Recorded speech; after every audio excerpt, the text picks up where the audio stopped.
tsy asina resaka betsaka fa sendro ambany kitikitika telefona de nahita ny adalany raha fotsy tao miaraka amin'ity miaramihany oza hoe tena mbola manao ny ankizy tam'izany a am'izao efa 2060 zao mbola mahavita mandihany ty monamory taloha ty ihany jerenareo ne monamory taloha monamory taloha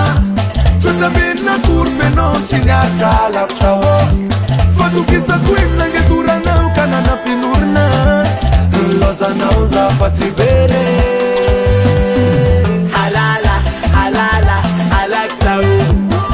halala manao ny arafotsy manao ny arafotsy a zao ny ataony asinareo zao re tiktokisy reo raha mbola ohatran'izao mbola mitanape ohatran'izao am'izao vaninandro zao ny arafotsy manao peko de zay aloha fa de atsoy daholo reo mademoiselle taloha be reo ijeran'ny tiktokny tam'izany vaninandro zany hoe mbola mitana ve sa tsy mitana tsony am'y resaka tiktok